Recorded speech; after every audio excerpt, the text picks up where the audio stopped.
यही एक विकल्प शेष है।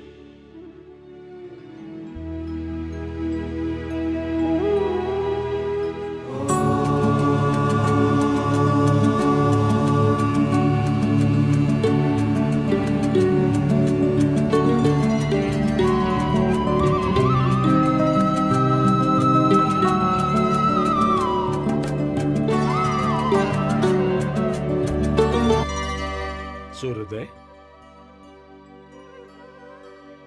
प्रणाम गुरुदेव। प्रणाम दादाश्री। आयुष्मान भव।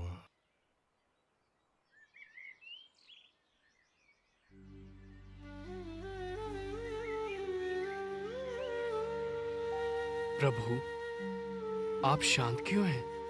क्या चिंता है आपको? पुत्र कल से युद्ध शुरू हो जाएगा। देखें, निर्णय की ओर जाता है। मेरे होते आपको चिंता करने की कोई आवश्यकता नहीं है। यदि कौरवों के पक्ष में युद्ध जाता देखा तो मात्र 2 क्षण में ही मैं सारे योद्धाओं को समाप्त कर दूंगा। मैं तुम्हारी शक्ति से परिचित हूं पुत्र, और यह भी जानता हूं कि तुम्हारी हम में अनन्य भक्ति है।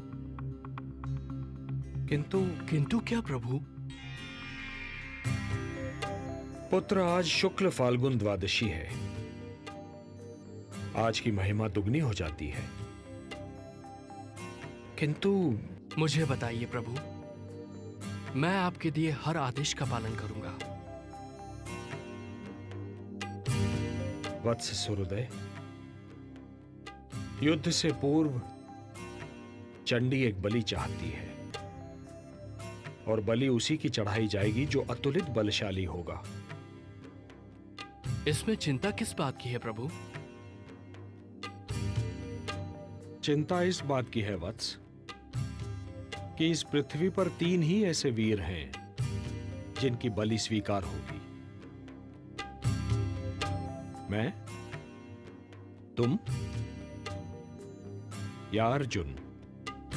नारायण नारायण। केशव,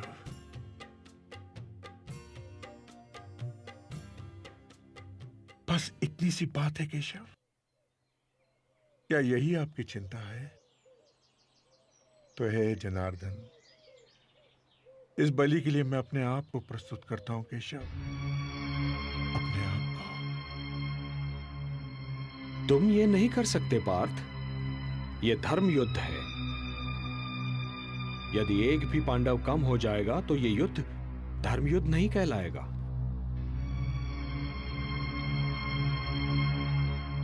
बस एक ही मार्ग शेष है। मैं स्वयं ही अपना बलिदान दे देता हूं। वैसे भी युद्ध ना करने की प्रतिज्ञा ली है मैंने। एक सारथी ही तो हूं तुम्हारा। नहीं केशव, नहीं। प्रभु, आप मेरे गुरु हैं, श्रेष्ठ हैं, सभी तरह से ज्येष्ठ हैं मेरे।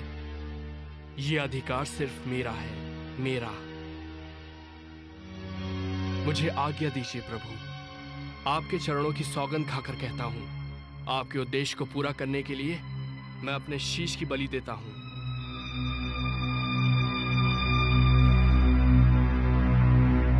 प्रभु, ये कार्य करने से मेरे वंश की कीर्ति बढ़ेगी। ये सौभाग्य मैं अपने हाथों से नहीं जाने दूंगा प्रभु।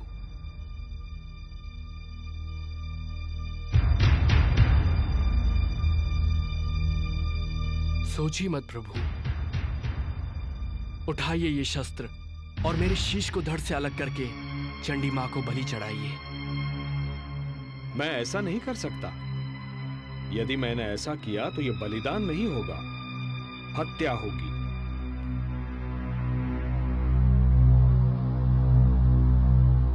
जब मैं स्वेच्छा से ये शीश आपको सौंप रहा हूं तो ये हत्या नहीं कहलाएगी।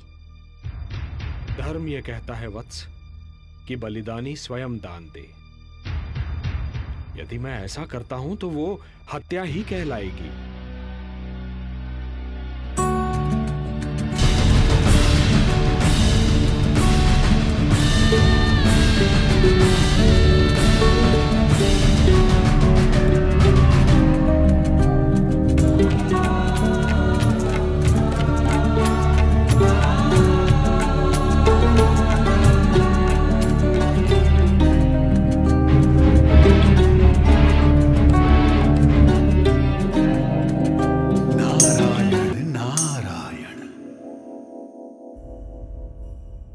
पुत्र घटोत्कच, अब युद्ध का कोई विकल्प नहीं।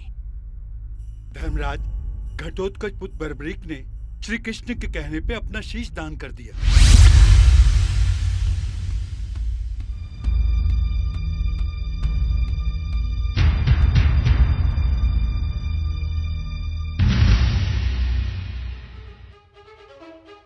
उन वाणों की सत्यता की परीक्षा तो स्वयं वासुदेव ने ली है। इसमें तनिक भी संदेह नहीं कि वे वाण क्षण में पूरे युद्ध को समाप्त कर सकते हैं। अर्थात इसका तात्पर्य ये हुआ और हम बिना युद्ध किए ही हार जाएंगे। अरे भांजे, तुम सदैव विपरीत ही क्यों सोचते हो? क्यों मामाश्री? दुशासन सत्य ही तो कह रहा है।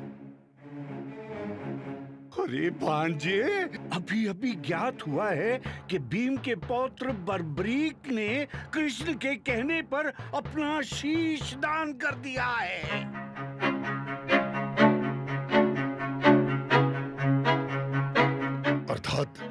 अर्थात भांजो, बर्बरीक की मृत्यु हो चुकी है। अब उसके युद्ध करने का प्रश्न ही उत्पन्न नहीं होता। भीम और पांडव सारे शोकाकुल हैं।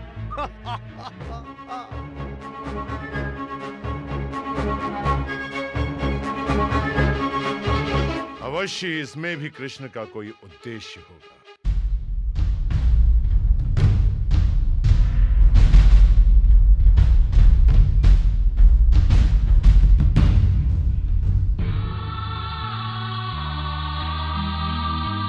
बर्बरी पौत्र, ये तूने क्या किया? वासुदेव, ये आपने उचित नहीं किया। अब मैं हिडिंबा और मौरवी को क्या उत्तर दूंगा?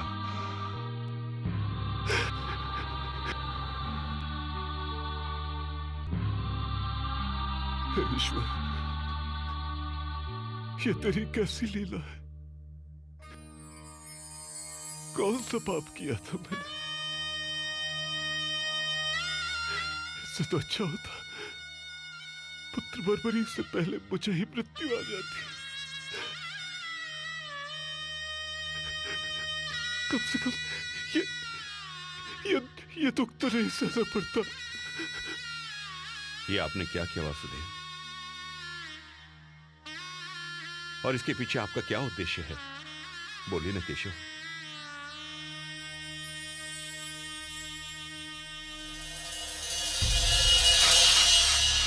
वत्स,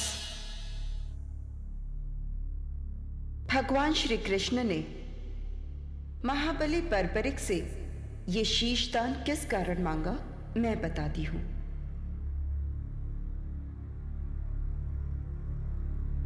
ब्रह्मदेव द्वारा घमंड करने पर इन्हें यह श्राप दिया गया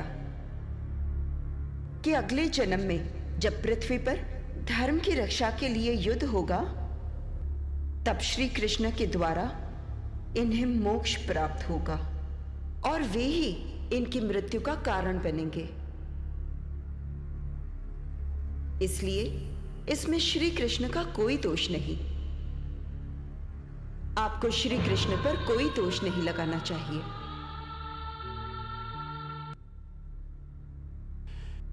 हे केशव, मुझे क्षमा करें, क्षमा करें।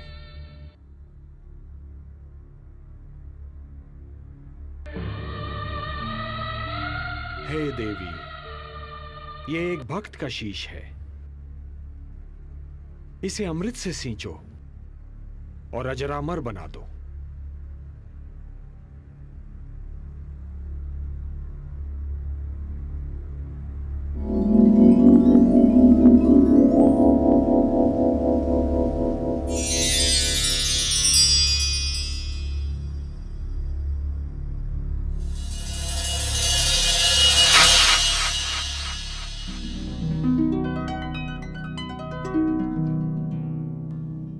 प्रणाम प्रभु। कीर्तिमान भव।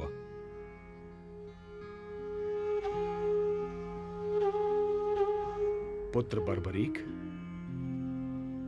तुम्हारे त्याग, साधना और तुम्हारे इस महान शीशदान ने तुम्हें नर से नरश्रेष्ठ बना दिया है। तुम जैसा महात्मा केवल सृष्टि के कल्याण के लिए आता है। आज मैं तुम्हें अपना वो नाम देता हूं जो माता यशोदा ने स्वयं मुझे दिया था, श्याम। नारायण नारायण। और तुम्हें मैं अपनी सारी शक्ति भी प्रदान करता हूं। कलयुग में तुम्हें लोग श्याम के नाम से पुकारेंगे। जय श्री श्याम। जय श्री श्याम। जय श्री श्याम। जय श्री श्याम। वत्स, अपनी इच्छा मुझे बताओ। हे नारायण, हे श्याम, मेरी 2 इच्छाएं हैं। प्रथम इच्छा, मेरी देह को आपके हाथ से अग्नि मिले, और मेरी दूसरी इच्छा, मैं महाभारत का युद्ध देखने आया था, मैं वो देखना चाहता हूं। तुम्हारी दोनों इच्छाएं पूर्ण होंगी वत्स। तुम्हारे इस शीश का कभी अंत नहीं होगा।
कुरुक्षेत्र के युद्ध में पांडवों की जीत हुई और कौरवों की हार।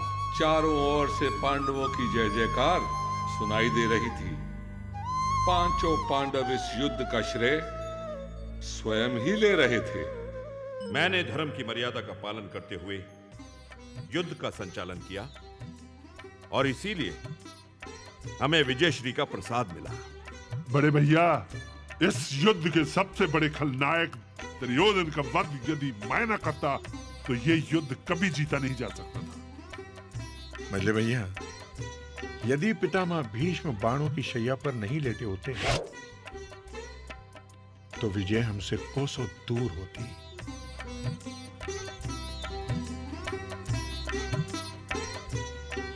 किस बात पर इतना विवाद चल रहा है?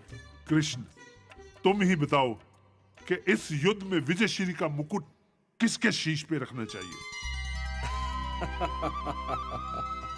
ये तो बड़ा विकट प्रश्न है भीम भैया। इसका उत्तर मैं कैसे दे सकता हूं? मैं तो केवल पार्थ का सारथी था। हाँ, लेकिन एक महान योद्धा है जिसने ये सारा युद्ध देखा है। उस महादानी, उस शीशदानी से अवश्य पूछ सकते हैं। चले? चलिए।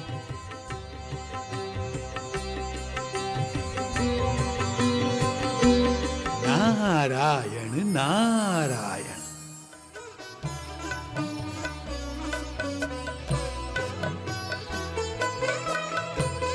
प्रणाम प्रभु।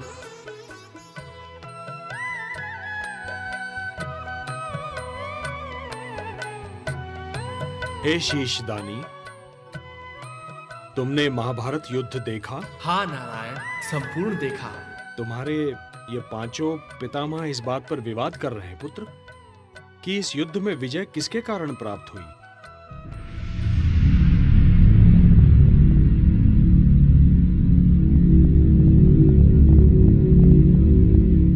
सोच समझकर उत्तर देना पौत्र।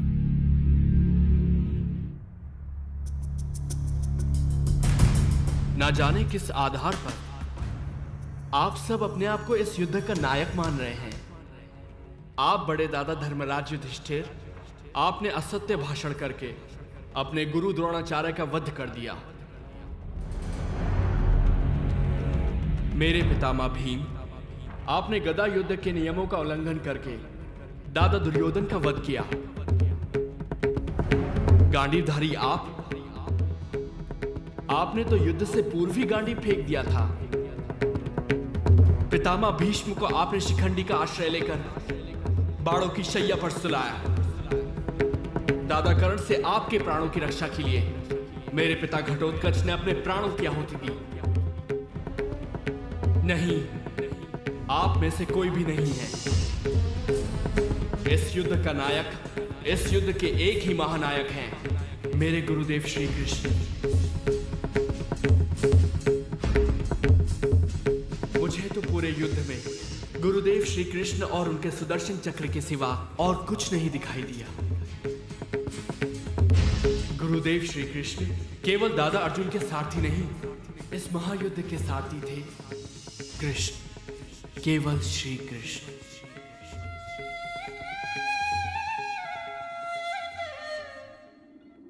हे वासुदेव, हे केशव, हमें क्षमा कीजिए। अहंकार विवेक का शत्रु होता है। हे केशव, युद्ध में यदि आप हमारे साथ ना होते तो कदापि हमें विजय प्राप्त ना होती। हे शीशदानी, इस युद्ध ने अन्यायी कौरवों को दंड दिया, पांडवों को हस्तिनापुर का राज्य दिया, मानवता को शांति दी, किंतु इस युद्ध ने तुम्हें क्या दिया पुत्र? हे नारायण, ये आप भली भांति जानते हैं, मुझे अपने कर्म का कोई पुरस्कार नहीं चाहिए। हे निष्काम कर्मयोगी, तुम्हारे कर्म का पुरस्कार तो मैं तुम्हें दूंगा। कलयुग में तुम मेरे ही नाम से जाने जाओगे और मेरी सारी शक्तियां तुम में निहित होंगी।